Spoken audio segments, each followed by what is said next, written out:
Hello everyone. स्वागत है आप सभी का ममता मैम के यूट्यूब चैनल पर।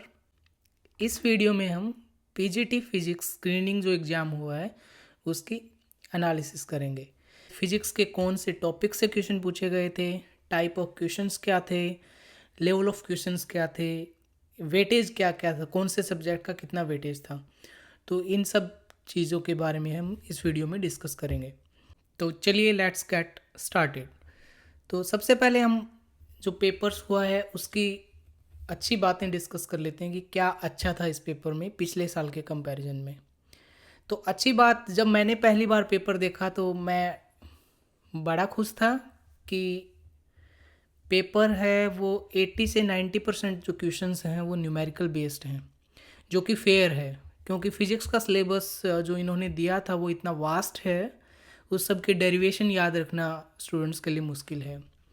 तो यस, न्यूमेरिकल देना that makes sense. So I was happy that they gave us numerical up to like 80-90%. So that was the one thing which I like. Another thing, जो question इन्होंने पूछे हैं उन questions में से 70-75% क्वेश्चंस +1 +2 की physics से पूछे हैं, जो कि again it's fair enough because अगर पीजीटी फिजिक्स का एग्ज़ाम है तो आपसे क्वेश्चन भी उसी लेवल के होने चाहिए।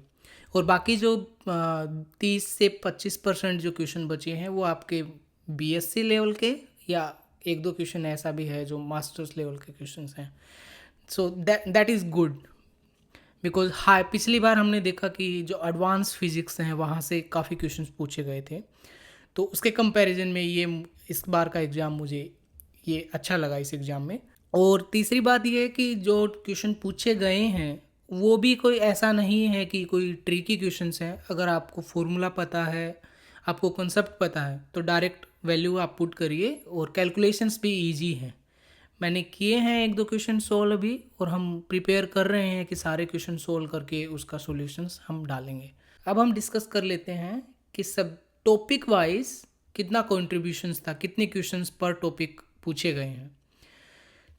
तो वहाँ पे मुझे थोड़ा सा अनफेयर लगा क्योंकि ऐसा सब्जेक्ट है जिससे 45-40% क्वेश्चन पूछे गए हैं, और एक ऐसा सब्जेक्ट पे है जहाँ से एक भी क्वेश्चन नहीं है एग्ज़ाम में।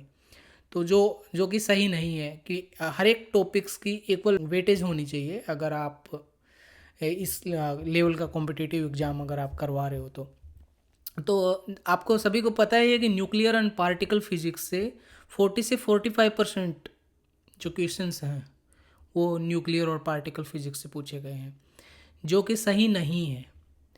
और जैसे कि स्टैटिस्टिकल मैकेनिक्स से मुझे तो कोई क्वेश्चन देखने को नहीं मिला कि स्टैटिस्टिकल मैकेनिक्स का कोई क्वेश्चन इसमें हो। हालांकि थर्मोडायनेमिक्स और kinetic theory of gases, again that is part of thermodynamics, so वहाँ से दो क्वेश्चन ज़रूर हैं, लेकिन स्टैटिस्टिकल मैकेनिक्स से मुझे कोई क्वेश्चन इसमें देखने को नहीं मिला। तो मुझे जो अनफेयर लगा वो वेटेज है कि हर एक सब्जेक्ट की, हर एक टॉपिक की इक्वल वेटेज नहीं है, जो कि एक सही नहीं है एग्ज़ाम, कॉम्पिटिटिव एग्ज़ाम के लिए। हमने स्टूडेंट से जानने की कोशिश भी की है जिन्होंने भी पेपर दिया है कि कैसा था पेपर, बच्चों का क्या रिस्पॉन्स था पेपर को देख करके। सभी का यही कहना है कि अनएक्सपेक्टेड था, और यही कह रहे हैं बच्चे कि हमारा पेपर भी अच्छा नहीं हुआ। तो हम एक एक दो दिन के अंदर हम ट्राई कर रहे हैं कि जितने भी क्वेश्चंस पूछे गए हैं उनकी सबकी वीडियो हम इस यूट्यूब चैनल पे अपलोड कर दें। आप भी हमें कमेंट करके बताइए कि आपका एग्ज़ाम कैसा हुआ, आपको ये एग्ज़ाम मतलब कितने आपने क्वेश्चंस अटैम्प्ट किए, कौन सा क्वेश्चंस का सॉल्यूशन आपको पहले चाहिए, ताकि हम जल्दी से जल्दी उसको अपलोड कर सकें। So thank you for watching this video and stay tune for more updates.